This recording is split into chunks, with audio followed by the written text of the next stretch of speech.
Yeah. A long time. 3 decades. 3 days. So you graduated with some rank then? Yeah, I did. We had a lot of logic and a tremendous amount of common sense and some military experience to go with it. Now, and they were all good days. We did the right thing for good people. We stuck up for good people, and we were honest. That's why I want to ask you. You know, obviously the right FBI now, is... I don't know what's going on. I can't believe it. I just cannot simply believe it. And actually, I don't judge anybody. You have to walk in somebody's shoes for a couple of miles to judge them. But at the present time, right now, that guy McCabe, he deserves a beating. That guy, he deserves. I'm glad he's not getting a pension. He's the only guy I think that ever was refused a pension coming from the federal government. But they took it away from him. The president did that. The attorney general. Actually, the Office of Personnel Management didn't even go to the president or the attorney general. The Internal Affairs Bureau on the federal level is the Office of Personnel Management. Now it's Office of Personnel Resources, OPR it's called. They're the ones that recommended that he not receive a pension.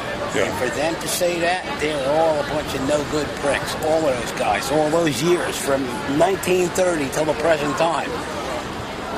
But they can see the good in a person. Maybe 70% of you was bad. They take the 30% and try to rejuvenate you, to rehabilitate you, so you'd never make that mistake again.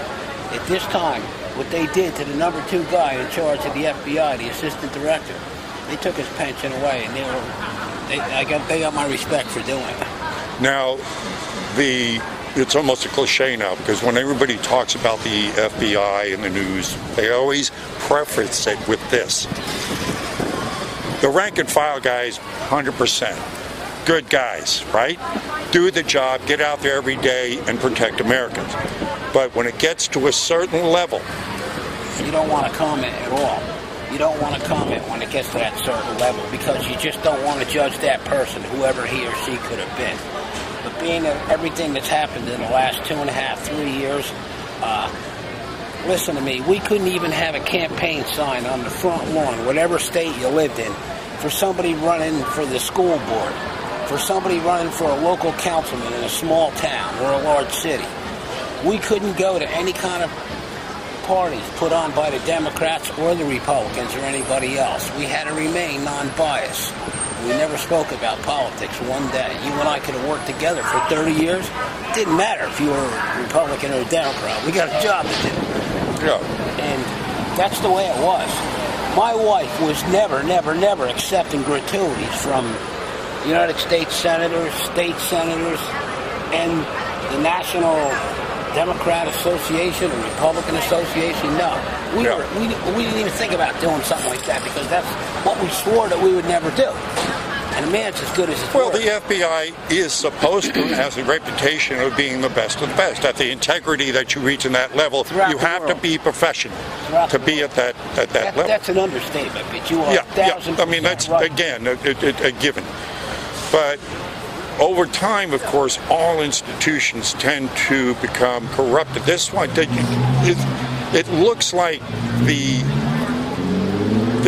apparatus, some of the apparatuses, some of the people within the Justice Department became politicized.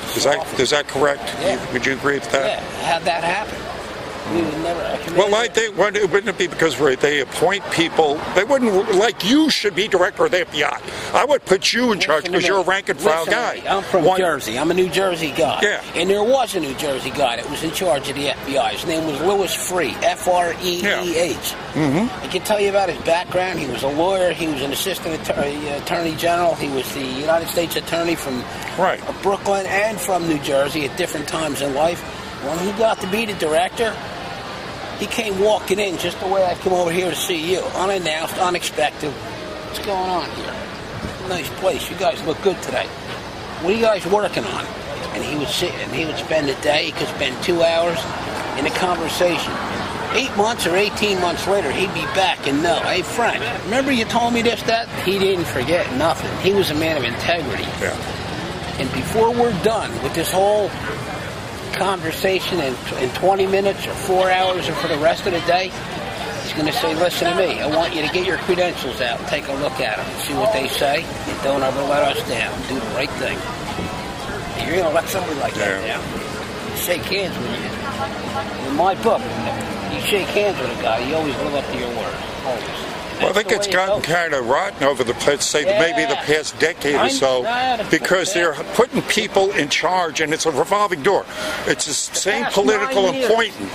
It's the same political appointees. They aren't getting guys like you, rank and file guys. And like as long as you're honest, there's only so far you can go. I'm an old timer, man. It didn't matter if we were black or we were white or you were Irish or this guy was from Norway. We worked together. It was one direction.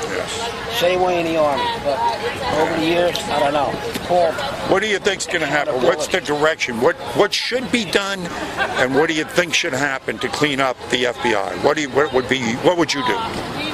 Get somebody like Rudolph Giuliani and make him the Attorney General in the United States. He's a little bit over the hump now because he's up there in age. He's in his late 70s. Yeah. But there's others. There's some young guys, Johnson. Just like that. Just like that. Yeah.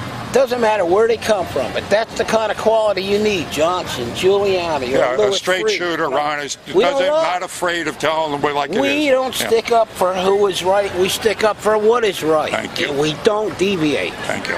It's that simple. That's the way to do it, man. You know, you used to work for me, and you did a damn good job. I appreciate that. Happy Easter, man. And don't worry about a vest. You don't need one. I want to give you this get-out-of-jail-free card from Hillary Clinton.